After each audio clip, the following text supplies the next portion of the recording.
Okay,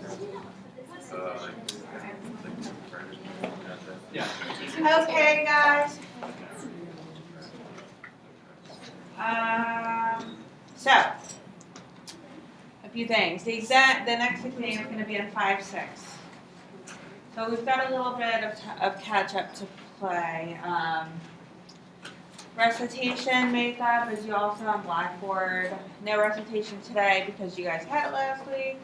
And Dr. Texel's recitation had it last week, but my sections on Thursday we're making it up.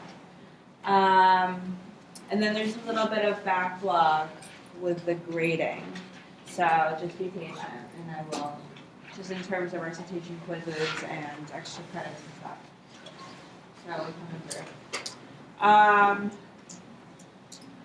tired because I've been up. Yeah, I don't need a latte. Actually, if I have coffee now, I'll be up all night. So it was actually good. How's your daughter? Yeah, so she's not in the hospital anymore. So the reason I canceled class is because, remember last Tuesday I was like, I just found out my daughter has Shigatoxin positive diarrhea. And then it got bad. So she had to go to the hospital and so I had to cancel things. So wash your hands. Don't eat other people's poop. Not that she was, but that is how it's spread. She ended up having Shigatoxin producing E. coli, non-0157. That was another one, but still. And then she got hemolytic uremia syndrome. So, no fun. But she is in school today. That's good. And so that's how it goes. But so I thought it would be really cool to make this into like a little bit of like science. Oh, I should have put the smears up. I was going to do that. Oh well. So I thought of making this into a little bit of a science conversation because it's really interesting.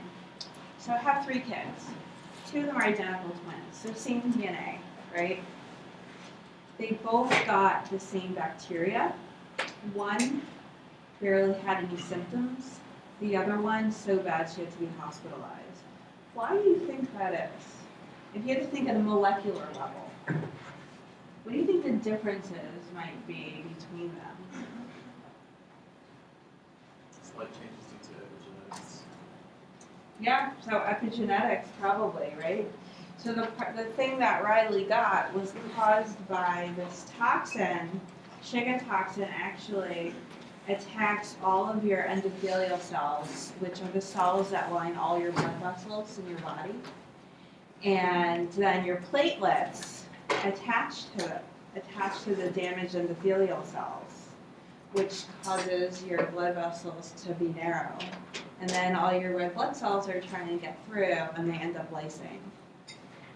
And it's essentially the immune response that caused the damage, like that actually caused the syndrome. And so it'd be really interesting. So I mentioned to the doctors, of course, like I'm in the hospital and I'm like, so twin study? Because like if you think about it, there's gotta be, like there's same exact DNA. There's gotta be some variation in how the immune response is regulated in the 2 of them. Anywho, I thought of making it an extra credit, and then I was like, I don't have the energy. You can still get it. Press 1. Hi. And then you guys say, okay, you get one. Now you gotta split. You gotta split it 50 ways. Everyone gets a 50th of the point. Okay, so let's get back to what we're supposed to be doing here. So here's what we've been doing so far. We've got I think we should be just fine to have our exam on the 6th. That basically leaves us with 2 days to cover heating, damage, and repair. So it's going to be an overview. I guess that means that the final exam is going to be, well, not so many things on it, I guess. But so we finished last week with going over capping, splicing, polyvenylation, which is your processing of your RNA to make mature mRNA in eukaryotic cells. So that's where we finished, right? And so then after your RNA is processed, it is exported from the nucleus. And so one thing that someone had asked is, well, how do we make sure that the right RNAs are getting out of the nucleus? And so, there's actually one of the proteins that binds specifically to mature RNAs are nuclear export receptors that help to pass through the nuclear port in a regulated way. So here's your mature RNA, here you've got your 5' cap, there's this cap binding complex that binds to it. You've got your poly A binding proteins, and then all these other proteins, these SR proteins, other proteins that we talked about. And some proteins detach and stay in the nucleus, but others actually go with the RNA out of the nucleus into the cytosol and are actually important for translation to occur. One of them being the cap binding complex. So after we finish talking about gene expression, we're going to talk about translation because, well, that's the next step.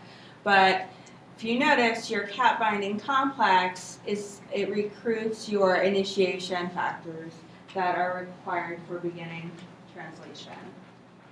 And so you end up in this kind of circle conformation and then interact with the ribosome and have translation. Okay, so that's kind of what happens, but let's talk a little bit about regulation, right? So this is all about gene expression. This whole course is pretty much, you can rename it gene expression, right? Because we're just looking at it from different angles and hopefully we can tie it all together in the end. So eukaryotic gene expression can be regulated at all these different steps, right? So we just spoke about the things that need to happen for transcription to happen, right? That's the transcriptional control, whether or not RNA polymerase is recruited and transcription happens, right? But then you can also get regulation in processing, right? If processing doesn't happen or it doesn't happen correctly, you won't get RNA that's able to leave the nucleus. You'll get lower gene expression there, right? And then you can have regulation in terms of RNA transport and localization, so it needs to go to the right place. And then also you can get regulation at the point of whether or not the mRNA is stable, right? It might be degraded, right? MicroRNAs, that can cause degradation, or if you degrade your poly A tail, that also will decrease the half-life of your RNA. So that's another way that you're regulating gene expression in a way, right? You're regulating the protein you're going to get in the end, which is kind of your end result. Also, you can have regulation at the point of translation. If the RNA isn't translated, you're not going to get any protein, right? And then there is regulation at the point of protein activity. What do you mean? What do I mean by protein activity? Like, how would you regulate a protein's activity? Phosphorylation. Right, modifications, these post-translational modifications like phosphorylation and all these other H's that we talk about, right? And so, you can, depending on its modification, you can have an active or inactive protein. So there are many different points of regulation. And hopefully these all made a lot of sense to you, because if you think chronologically from the point of DNA to protein, you can think every step of the way there's something that can be turned on or off that's going to affect the outcome. Any questions about this? Okay. Okay, so some general mechanisms of transcriptional regulation. These are things that you should just know if you stop to think about it. Right, so a major mechanism of regulation is whether or not your RNA polymerase can even bind to the DNA, right? If your RNA polymerase can't bind, are you going to get gene expression? No. Right, so that's one major mechanism of transcriptional regulation. And so that's controlled by activators or repressors, right? An activator is going to recruit things to recruit RNA polymerase, and a repressor is going to prevent binding of transcription factors and RNA polymerase. Then you can get regulation of initiation. You can get regulation of whether or not RNA polymerase is going to begin productive RNA synthesis. Right? Remember, you've got that abortive initiation and then the elongation. You can get regulation at the points of elongation and termination. And then the RNA itself can regulate its own transcription by forming different structures. Right? It forms these secondary structures. So things to think about, these are mostly things we've kind of talked about already. Okay, so post-transcriptionally, that's your regulation of processing, your regulation of export, localization, translation, stability, degradation, and then of course regulation of whether or not you're going to modify your protein. Okay. So in each individual, you hopefully have one genome, but you're going to get different RNAs and different proteins, right? Because in different cell types, you're going to have different RNAs and different proteins, right? Right? Which proteins can you say are common to all cell types? Can you think of a protein? Most of them are cell types. I thought it was everybody. Yeah. Which protein? Yeah. Ubiquitin. Good job. Ubiquitin is common to all cell types. What about proteins that are only expressed in certain cell types?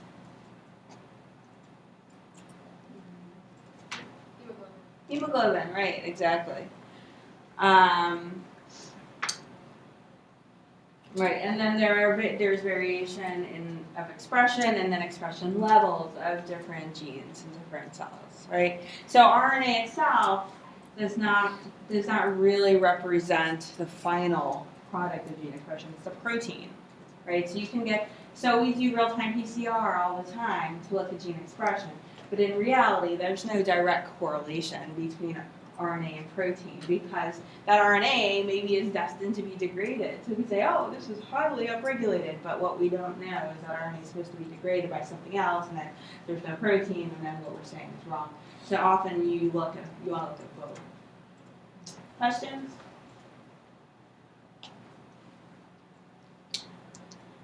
Okay, so we're going to talk a little bit about transcriptional regulation. What does this mean? What's transcriptional regulation?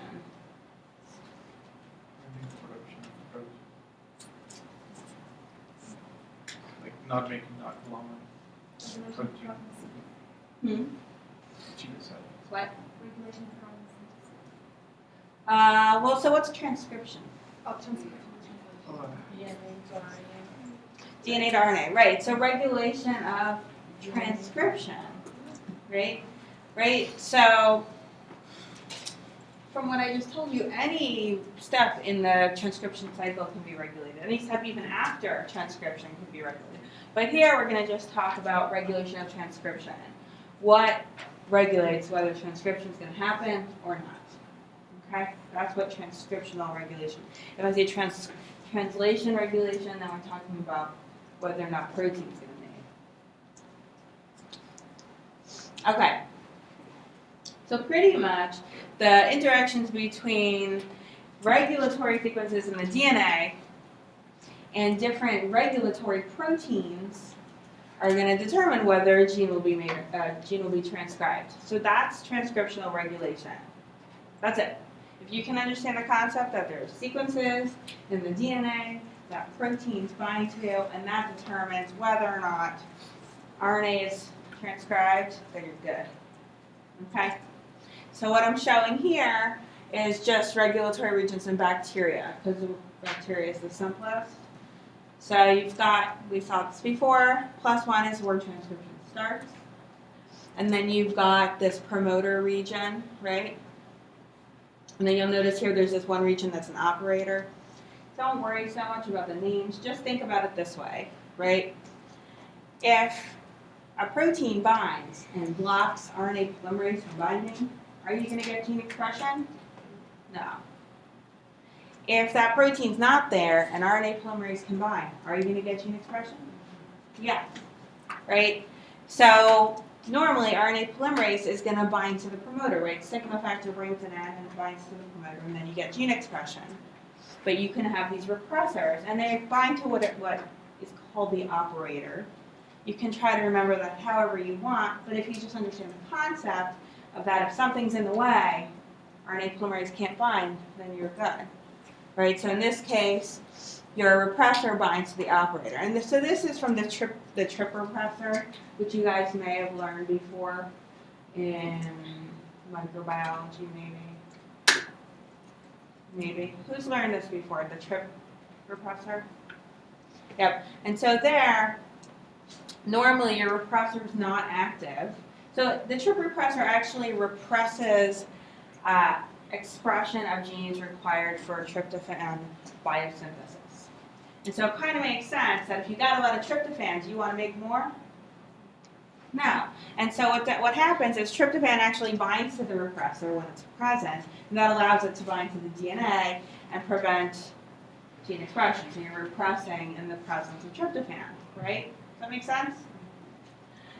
But if there's no tryptophan around, then the repressor can actually, it can't bind, and that allows for transcription to happen. So it's a way for the actual molecule that's being made, not molecule, but protein that's being made, not protein, tryptophan, amino acid that's being made to regulate its own production, right? Okay, I saw a hand go up before. Yes? Is it possible for the inactive repressor to still sit on the promoter region while the RNA polymerase is also in the same place? Is it possible for the inactive repressor to bind to the promoter? While there's still an RNA polymerase in the same place? But then it wouldn't be a repressor, right? Yeah, but because it looks like either way, you're not really repressing unless you take the tryptophan. Because that's where the active is.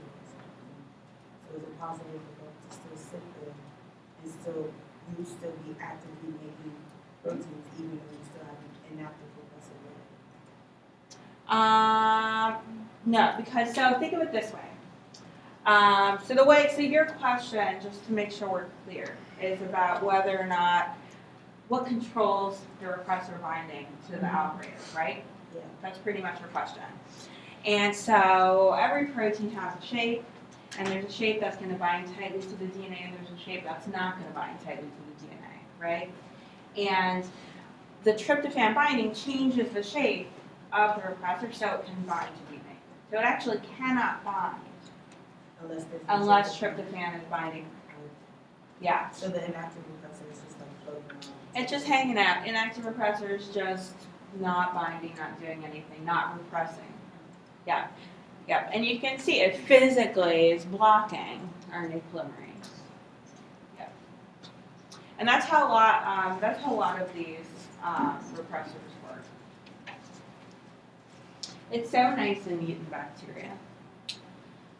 At least the way I learned it. So regulatory regions in eukaryotic cells are a tad more complex, but still quite similar in concept, right? Because it still is, can RNA polymerase bind or not, right? And it's just there are more proteins involved. And so you've got, you'll have your promoter, which is where your RNA polymerase is going to bind, and your general transcription factors are going to set up all of that we learned before. And then you've got these other regulatory regions, these enhancer regions that are further away, that other proteins are going to come and bind to. These different transcription factors and gene regulatory proteins. They're going to come and bind these other regulatory regions. And then it's going to loop around with the help of mediator, and that's going to actually be what recruits RNA polymerase and all those general transcription factors and the phosphorylation of the C-terminal domain of the RNA polymerase and activation of transcription. So it's still the same, right? Can RNA polymerase bind or not? It's just more things are required for that to actually happen in eukaryotic cells. Okay? Same concept, just a little more complicated. So this is kind of just expanding a little bit on what I just said. But so there are these regulatory sequences, so these are DNA sequences, and they're just upstream from the promoter, and they're bound by transcriptional regulators, and these are proteins. And an activator is going to bind to a regulatory sequence and help recruit RNA polymerase to the promoter. That's why it's an activator. It's recruiting RNA polymerase. Outcome is gene expression. The binding of a repressor to a regulatory sequence that overlaps with the promoter, so it doesn't even matter what, but basically it's going to inhibit RNA polymerase from binding, and then you'll get no gene expression. And then you can have these regulatory sequences that are far, far, far from the promoter, and they're going to require these kind of architectural DNA binding proteins, and their whole purpose is to help in looping out of the DNA. And then you get looping out of the DNA, an interaction with RNA polymerase and activation of gene expression. But the only difference between A and C is how far away these regulatory regions are from the promoter. But notice, in both cases, if RNA polymerase is recruited, gene expression is on. If it's not, it's off. Yeah. Is it possible to regulate transcription with a repressor at the termination instead of the promoter? So you're wondering, so I keep talking about regulation so basically upstream from the start site. Yeah. And you're wondering, can you get regulation after your poly-A signal? Yeah. Yep. Yep. And so I'm telling you the simple way, but yeah, you can have regulatory regions on either side of a gene. Yeah. Yep. For C, on the regulatory sequence, that's not a repressor, is it? Because it's the same color as a repressor. Yeah, they made it like that, didn't they? But yeah, but it's an activator, right? Here it's an activator because you're getting recruitment of RNA polymerase. So even if you have RNA polymerase, like you have all the components, but you still have a repressor bind at the regulatory sequence, you won't go. So if you have a repressor, that job of the repressor is to prevent RNA polymerase from binding. So you're not going to have, most often, you won't have RNA polymerase bound if a repressor is there.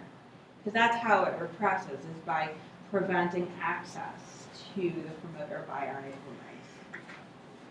Yeah. Yeah. I'm sorry to ask you to repeat this. You said that A and C differ by the difference of the regulatory sequence from the binding site. Just the distance. There's a distance. In one case, you've got A and C differ in that both you have gene expression on, and both you have RNA polymerase recruited. The only difference is your regulatory sequence is much further away from your promoter in C. Yeah. Any other questions? So I remember learning this stuff in Molbiot and being like, what the hell is he talking about? Like, I did not get it on any level whatsoever. Like, it was a bad situation. So I want you guys to just let me know how this is going, because sometimes it's real simple. I try to make it as simple as possible, but for whatever reason, the way it was taught to me was unnecessarily difficult. So, you can raise your hand and say, I don't know what you are talking about. Actually, I love when students do that. That's one of my favorite things to hear. Because that at least lets me know that I'm not getting through to you. Or you can just email me. No one will think you're dumb. Half the class will cry, thank you. Okay. Ah. Good.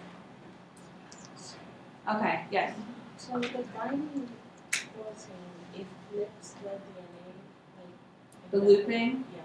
Yeah, so basically, when you've got, so you have to think of it this way. So the question is, wait a minute, this architectural binding protein, what's it doing? And it's helping with the looping out of the DNA. Because what you need is somehow, you've got these very, very distant regulatory regions. How are they communicating with RNA polymerase and the promoter? And so they found that there are these DNA binding proteins, and their whole purpose is to kind of loop out the DNA to kind of bring them close together. But why wouldn't just the polymerase just bind to a closer promoter? Why wouldn't the polymerase bind to a closer promoter? Well, here's the promoter, right? So promoters tend to be right next to the transcription start site. So you can't choose. Like the polymerase needs to bind to the promoter and right next to the start site of the gene that's going to be transcribed. Otherwise, it's going to transcribe a different gene. Okay. And so are you wondering why there are distant regions, why that exists? That's a good question. I don't know. But they do. Yeah. I'm sure if I stood and thought about it for a while, there's got to be some kind of reason. But like in reality, like it's fairly complex, probably because, and this is most often seen, well, even more complicated than this in eukaryotic cells, where you've got this very complex regulation of gene expression where you don't have one activator, you have multiple activators, and then they're competing for different binding sites and regulating gene expression that way. It's not just like activator, RNA polymerase, gene expression. It's a lot more complicated. And so I think this is just to kind of acknowledge the fact that there are many there are many binding sites for these regulatory proteins, and there has to be the appropriate combination of them for gene expression to happen. But the goal is recruitment of RNA polymerase. The goal for all of them is the same. Okay? Okay. So I keep saying like DNA elements, gene regulatory regions, enhancers. Basically, they're all referring to sequences in the DNA that are often far away from your promoter. They could be located as much as 1 kb away from the transcription start site on either side. You can have it upstream, you can have it downstream. Right, so this is kind of showing what we've been seeing, where you've got your promoter and your coding sequence, and then far, far away an enhancer. You could also have your promoter, coding sequence, and then far, far away at the end of the gene, an enhancer. Okay? But in both cases, it requires this kind of looping out of the DNA, and that kind of allows for your transcription initiation complex to set up and gene expression to turn on, and that's promoted by these kind of architectural DNA binding proteins. Yes? So are you saying that the repressor can bind to an enhancer? You're asking if a repressor can bind to an enhancer. So I think enhancer is often referring to something that enhances gene expression. That's why I try to just think of it as a regulatory region. Okay, so think of it as a DNA sequence, and depending on the situation, a protein might act as an activator if it's going to recruit RNA polymerase, and it might act as a repressor if it's going to prevent recruitment of RNA polymerase. Does that make sense? Okay. How's it going?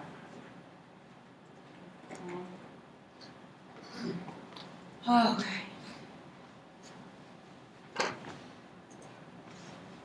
Okay. So this is just using the human beta globin gene as an example of complex regulatory regions. This is right out of the textbook, and they made it like, what were those?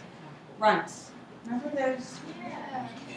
There's candies. Don't look like, I look at them, I'm always like, ooh, it's Prince. I always like the banana ones, which is funny because I hate fake bananas. But anyways.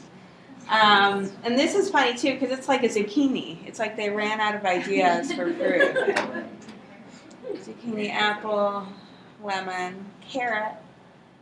Anyways, so this is kind of just showing what a gene control region would look like, right?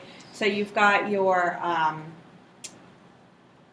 upstream and your downstream regions that can control gene expression. And then you'll have your transcription start site, and you've got your introns and your exons. But upstream and downstream, you'll get these different transcription factors or gene regulatory proteins that will affect gene expression, right? So you can have many. This is showing that there are many different regulatory proteins, and they can act as activators or repressors, and they control beta globin expression. In the right cell types, remember beta globin expression should only be in certain types of cells and certain points of development. And so here you're seeing 1, 2, 3, 4, 5 different transcription factors involved, and they bind to different regions in the DNA. And then sometimes you'll get competition between 2 different transcription factors that have the same binding site. And in one case, it'll activate gene expression, and in another case, it'll repress gene expression. For example, this GATA1 transcription factor is only present in certain cell types and not present at all in other cell types. And so it's going to activate gene expression when it's present, I believe. And maybe when it's absent, it's not there. And then so these other transcription factors combine in its absence and then have the opposite effect. So I'm telling you, there are all these regulatory proteins that kind of bind to the DNA, right? And I tell you, okay, they help in recruitment of RNA polymerase. But really, that's a very broad way of thinking about it. But really, what are these regulatory proteins recruiting? What are they doing? Recruiting other transcription factors? Give me more than that. Like what types of proteins that maybe we've learned about? General transcription factors? What's that? Okay, so general transcription factors. No, actually, those tend to. Well, sometimes, yeah. But I want more. I want something else. I want you to reach into other parts of what we've learned in this class. Connect. Nucleus and remodeling complexes, right? So remember when we learned all about chromatin architecture, and we learned all about histones and acetylation and methylation and how you can get recruitment of nucleus and remodeling complexes. The whole point of all of this was about access to promoters and enhancers and all this, right? So kind of try to tie that all together in your brain, that this is what's happening. Remember, I was like, wait, what starts all this? I was like, oh, well, it's transcription factor bonds. Well, these are transcription factors that bind, and they help to recruit these nucleosome remodeling complexes and HATs and HSACs and all these reader-writer. Remember, back to exam 1. Don't forget about it because it's all connected. These are the proteins that are being recruited because you need to open up your DNA so that then you can recruit your general transcription factors and your RNA polymerase. Okay? Tying it all together? Who's like, oh my god, I only have 3 weeks left? Yeah, I love honesty. That's good. Okay, so I will be teaching this all summer long. You can I'll be here every day at. No, just kidding. I will not, but I'm welcome to chit chat with you about this. Okay. So locus control regions. So they're basically this region that is upstream from a cluster of related genes, and it controls expression of a whole group of genes. Locus, control region, control the whole locus. So for example, in your globin genes, you've got all these different globin genes. And so remember, you've got your beta globin, which really picks up after birth, and that's what kind of goes on into your adult life. But then you've got like your different fetal hemoglobins and all those. Expression is controlled, right? So you're gonna have them on at appropriate times and off at appropriate times. And then the other thing is you want your globin genes to be off in all cells that don't need to be making them, right? So we have them on in our keratinocytes.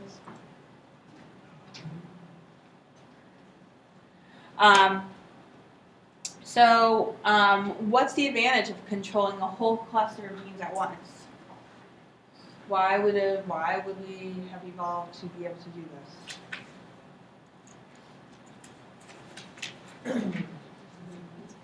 Yep. Maybe is it more energy efficient? More efficient, right? So like if you're in a cell type that never ever ever is going to be expressing any of these genes, would you be in euchromatin or tightly packed in heterochromatin?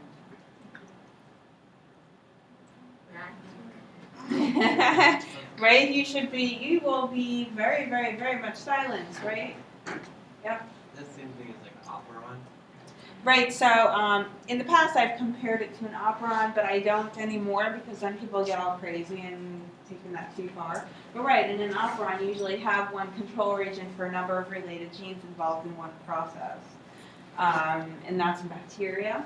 And it is similar in function, but then people just get crazy. I mean, people take these analogies and run too far. So don't run too far with that one. Yeah. Questions?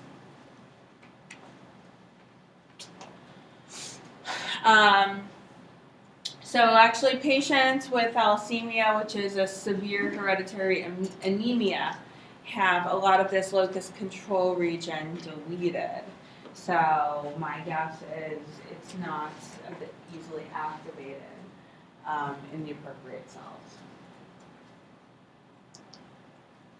Okay, so DNA binding proteins, so we keep talking about these activators and repressors, right?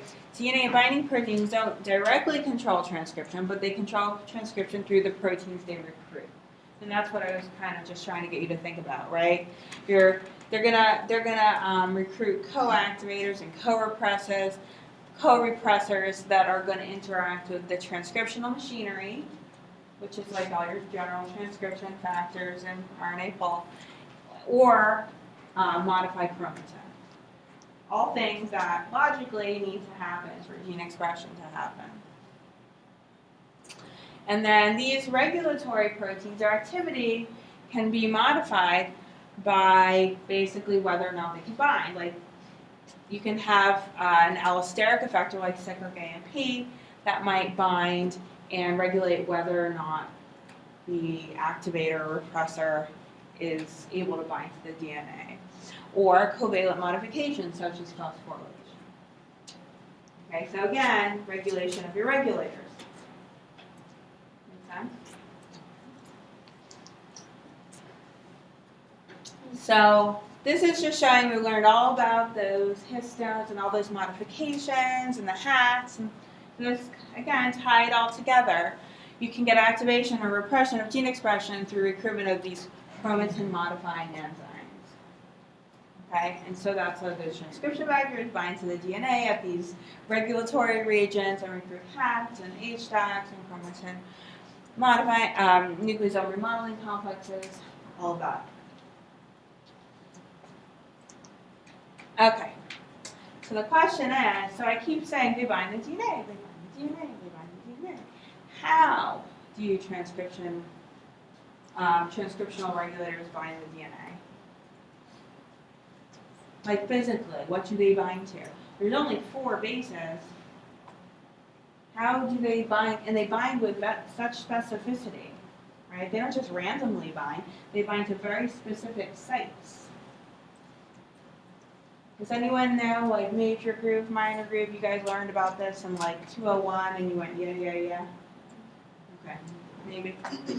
That's what I did.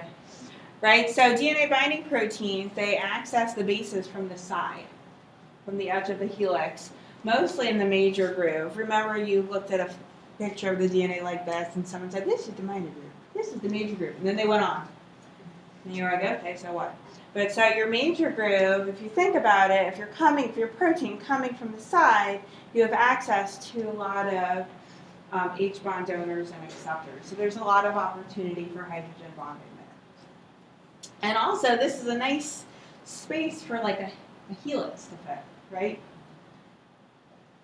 Yeah? Not a helix.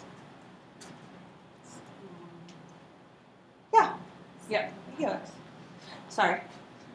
So we'll see what I mean in a minute, right? So you don't actually need to open up your DNA to access those bases, right? You can get them from the side. So if you're looking down, like straight down the helix, you can see your major groove. You have access to these different H bond donors and acceptors. And then in the minor groove, it's a smaller space. You see how this is a fairly large space, and this is a smaller space. And so in both cases, you have access to different binding sites. And so depending on what the sequence is, the combination of different bases there are going to create a different kind of binding space. And so you can think of it this way too. If you're looking right into your major groove, and these are your sequences, that you have G, A, C, T, and then you've got your base pairing, it's going to kind of create this space with these different properties for binding to different proteins, okay, or different regions of a protein. And so the sum of the edges of all these different base pairs makes up a unique binding site.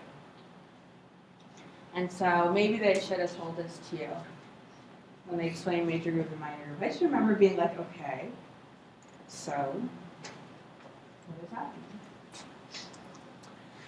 Right, so then the other thing to think about is the DNA double helix uniform in structure? No.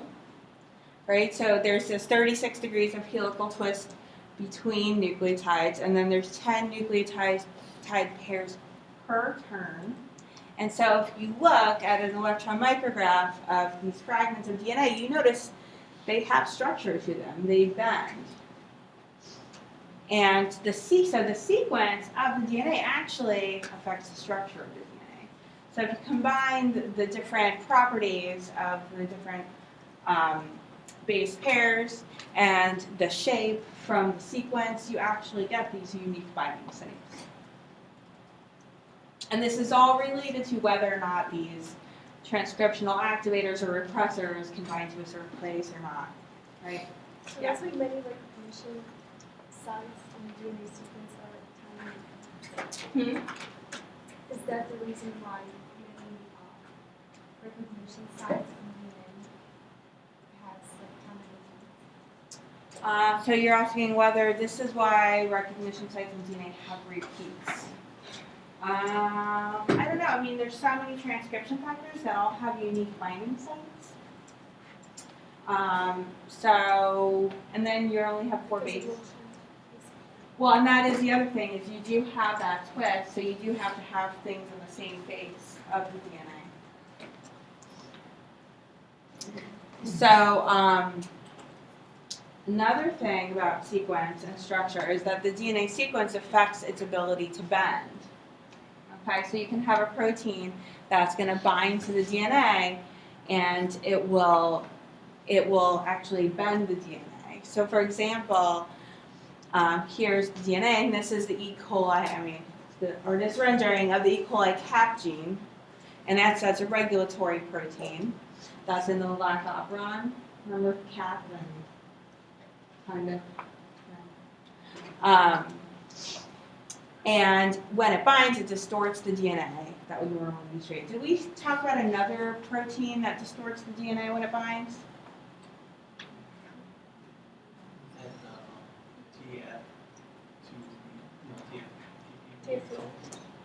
TF2G, TATA binding protein. When it binds a TATA box, it also distorts the DNA and kind of acts to create a landmark for the other proteins to assemble.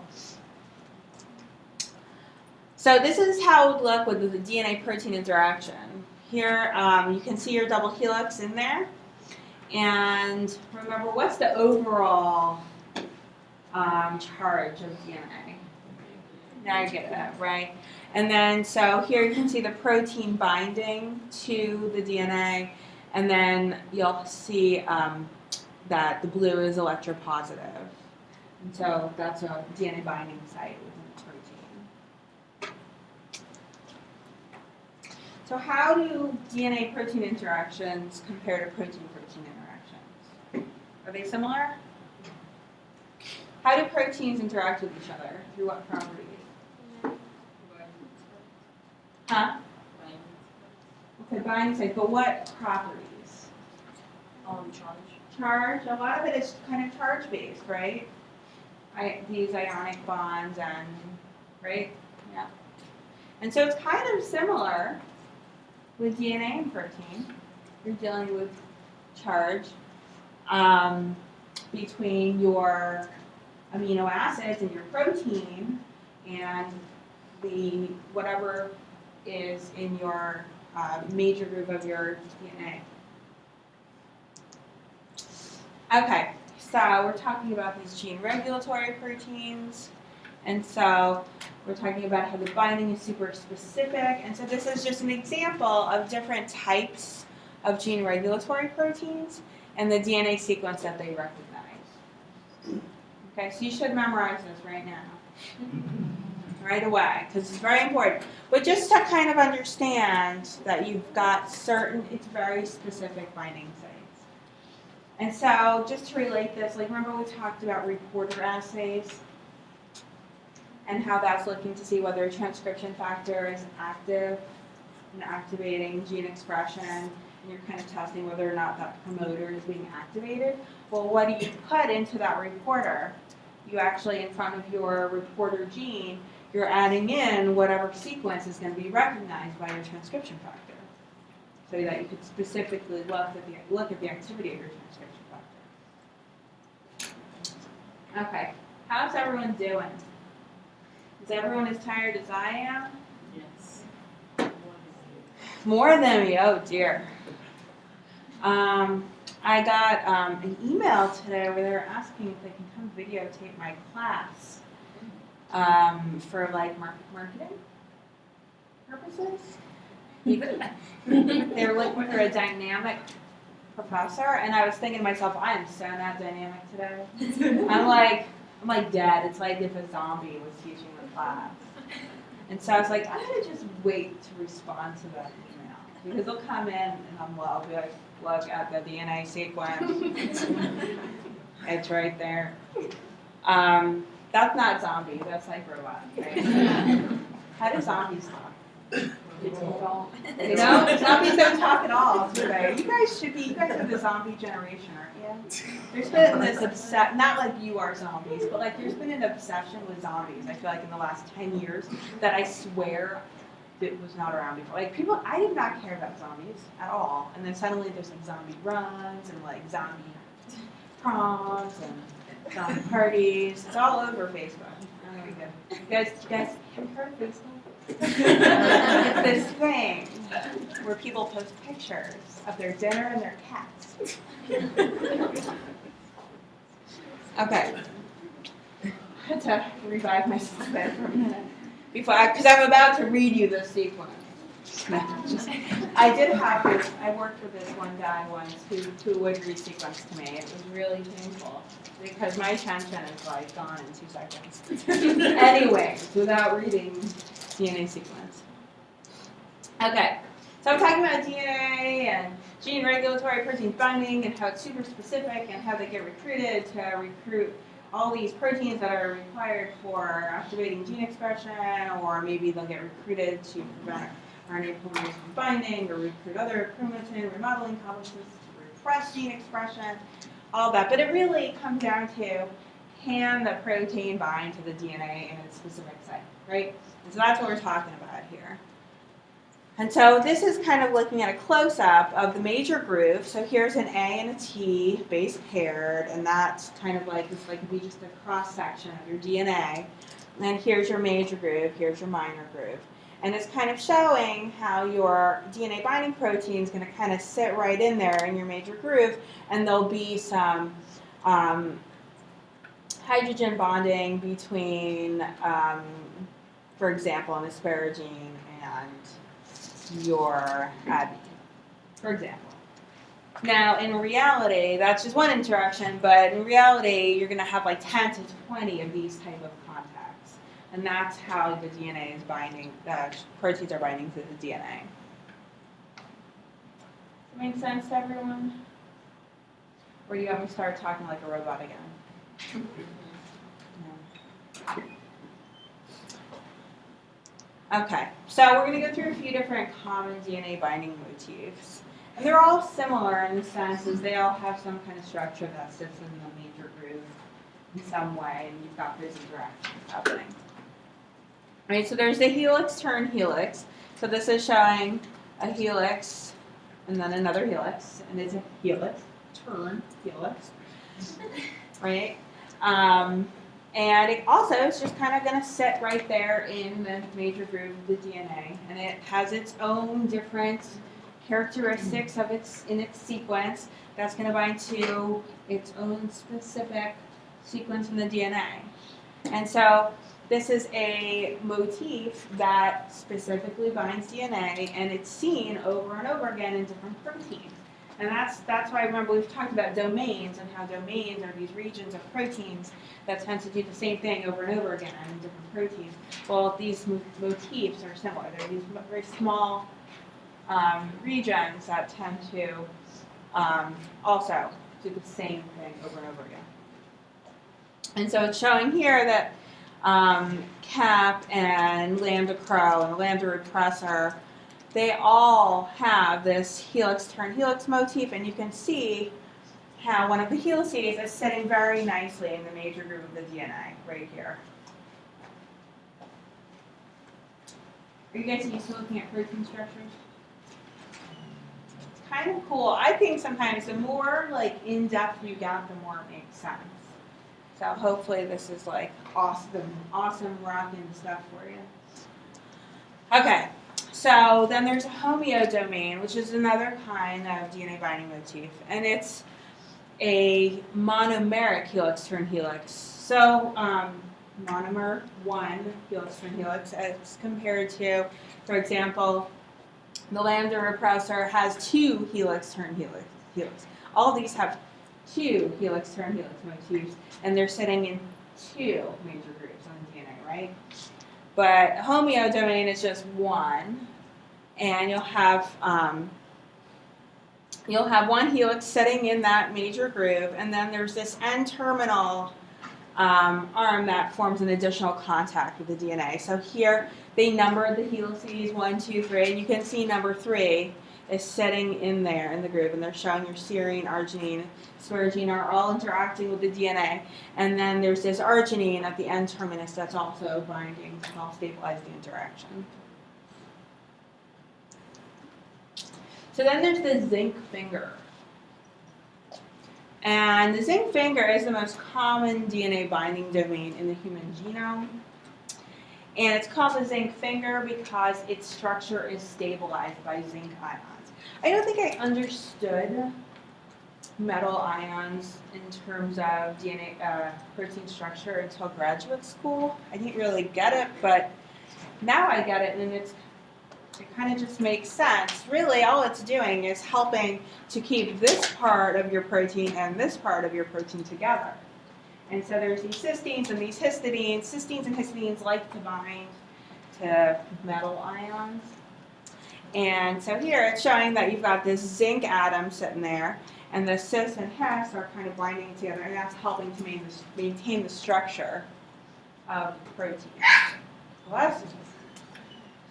And so, for example, there's this protein here called ZIF268, and it has multiple zinc fingers. And so you can see it's binding to the DNA also by sitting there in the major groove.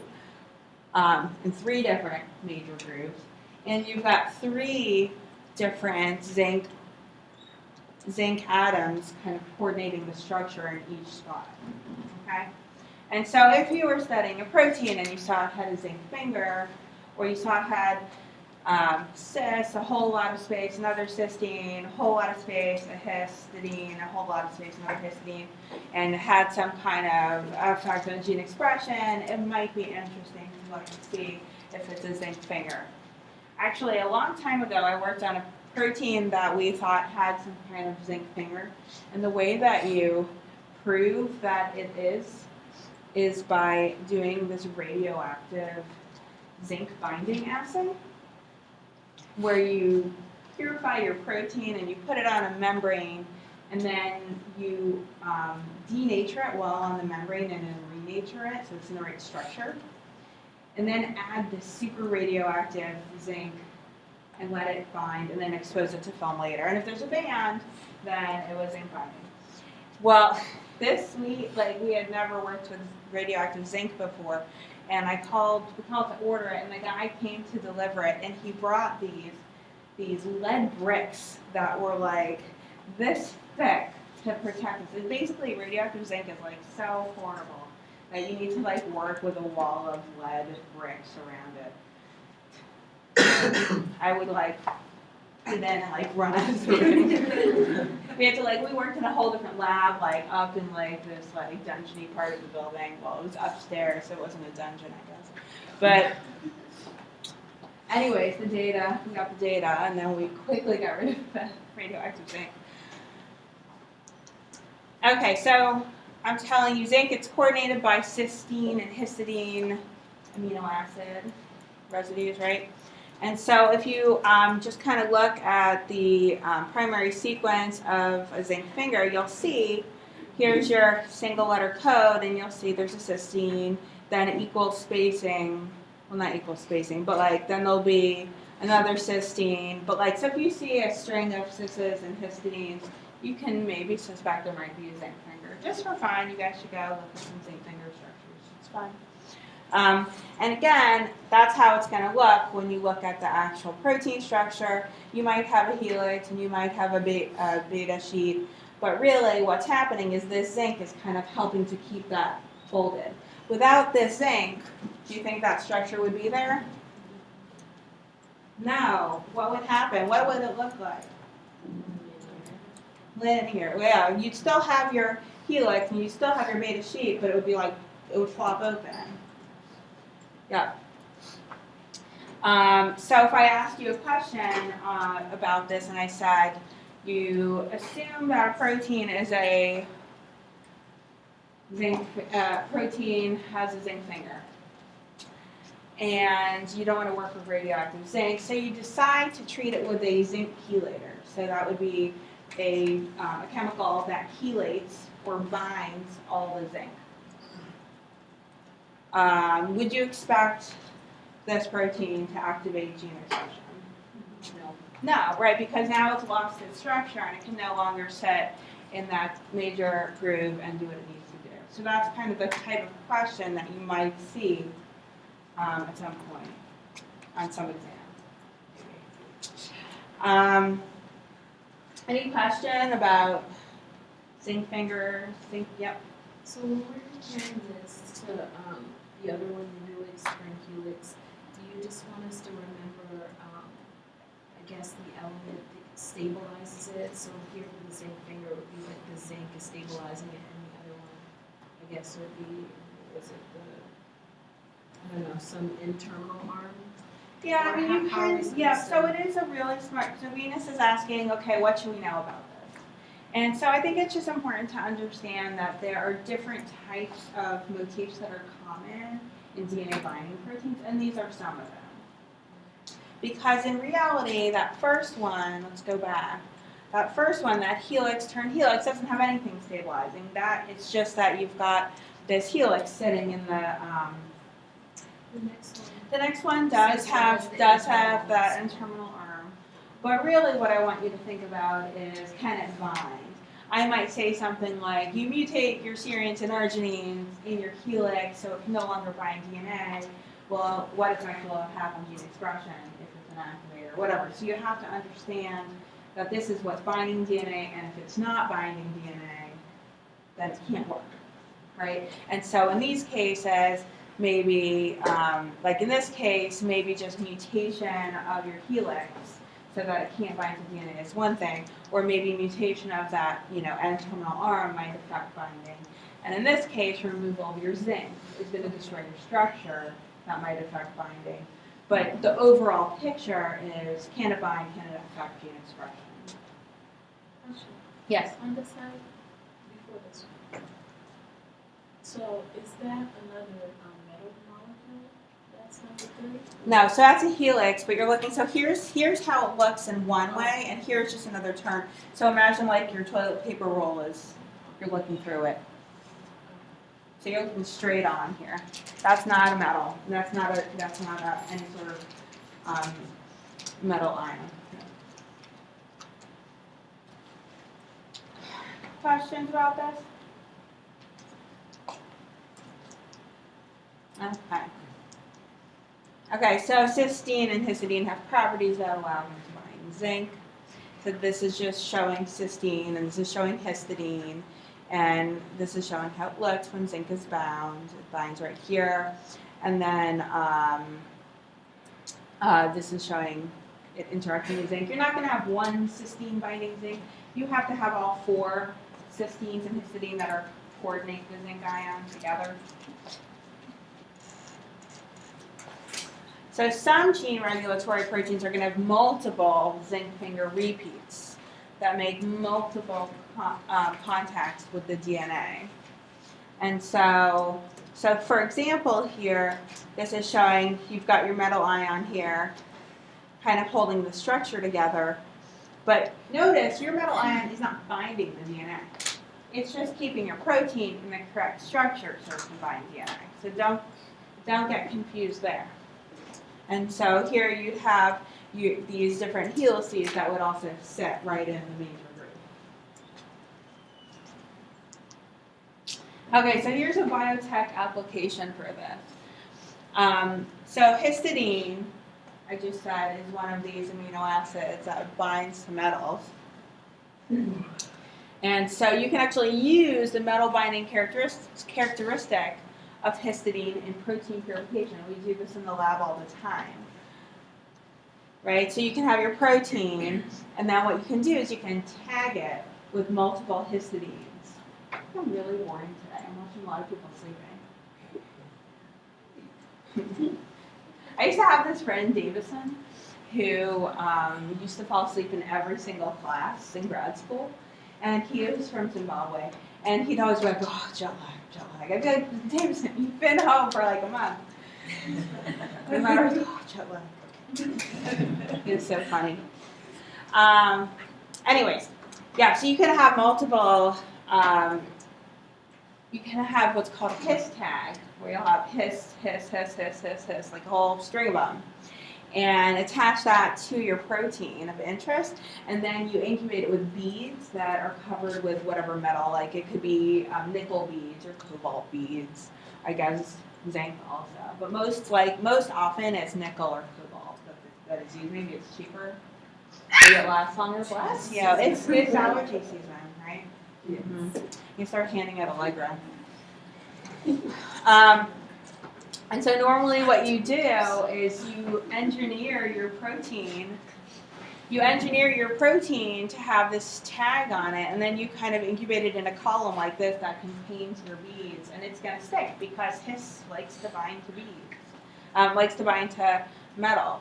And then you can wash away all the stuff that doesn't bind, and then you elute it by throwing on something that's going to bind more strongly, and get your purified his-tag protein. If anyone wants to learn about this, you should come to my lab because we're actively doing that right now. So that's biotech right there. So any of you who want to go work in biotech, they took this characteristic and they applied it to basically make a tool that's useful for researchers.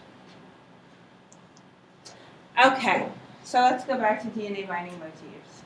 There are leucine zippers and helix loop helix proteins, and then in both of those you have these coiled coils. So whenever you see two helices that look like this, it's called a coiled coil. And in both cases, they bind to the major groove on either side of the helix. You can see how it's kind of like coming down and binding on either side. Again, just another motif that binds to the DNA. The major groove of DNA can also fit, so I'm showing you mostly helices, right?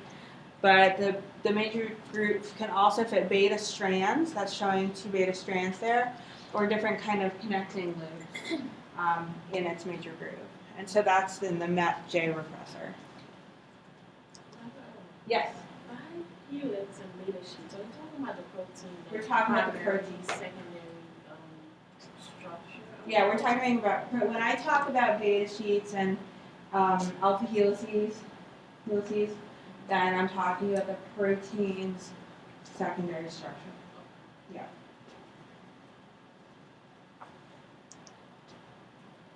Okay, so here's the bacterial MET repressor, and it regulates genes that encode the enzymes that catalyze methionine synthesis, similar to that TRP repressor that we were talking about, right? And so again, so here's your repressor, and when there's a ton of methionine, it binds to the repressor, which changes its conformation, and it allows tight binding to the DNA. So now you have the, I guess it's this region here, these beta strands that are going to sit in the major groove of the DNA. And so you have tight binding to DNA and repression of gene expression. But when there's no methionine, then it doesn't bind, and then that allows for gene expression. So that's another example of where you have the actual amino acid as the sensor for whether or not gene expression is going to be turned on or off. Okay? So that's the second example I showed you of that. So again, if your repressor can bind or not, that's regulated, and that's going to determine whether or not gene expression is going to happen. And something's going to regulate that. I'm showing you all these different motifs, but remember, they're not all always just binding, right? Something's regulating that. Otherwise, everything would always be on. They're always be on. Okay, any questions? Good. Yes? Okay, so if a lot of these bindings are taking place because of charge, then how do they release if they're attracted to each other? Like what? How do they know? So Venus is asking, okay, so this binding is based on charge, how does it release? And so here, so let's use this example of the MET repressor, okay? Only when methionine is there is the protein in the right conformation for it to bind. But if that methionine doesn't bind anymore because it's gone, right, because it's used up in the cell, then that protein is going to change shape, and it won't be able to bind to the DNA anymore. Does that make sense? That's a good question. Yeah. So methionine is it activates the repressor? Yeah. Methionine activates the repressor. And methionine allows for a repressor to bind to the DNA and repress gene expression and turn off methionine biosynthesis, right? Because do you want to make methionine when you have methionine? No. Sometimes it can get very complicated, and I always want you to ask yourself, does this make sense? Actually, I just had this conversation with my daughter. She's learning how to read. Well, both of them are. But one of them likes to guess all the time at words. I think it's just like where she is in her kind of journey to literacy. And I'll say to her, ask yourself if it makes sense before you say it, because if you think about it, like kind of life is like that. Like you can guess at a lot of things, and I feel like with science that happens a lot where you're just trying to remember stuff. You're not actually thinking about whether it makes sense. And so if you can think about whether it makes sense, you'll usually get it right. Whereas if suddenly you tell me methionine binds to the repressor and prevents binding to DNA, Does that make sense? Yeah, see? So people say, I get this all the time on exams, where people get all confused with these things, and so that's why I'm trying to push you guys to stop and think for a minute. People say to me, well, methionine binds to the repressor and inhibits it from binding to the DNA. That's wrong, right? Because if it's a repressor, and the presence of methionine is turning off making methionine, then when it binds to the repressor, it should activate, it should not activate, but it should induce binding to DNA so that repression can happen. So just figure out a way to think about it. We're, Same with the physical. yep, it's the same as the trip repressor. Yep. Well, this is a fairly common method for regulating expression of genes involved in amino acid biosynthesis, I guess. Okay. We have 5 minutes left. Maybe we'll stop here. We'll pick up again here on Thursday.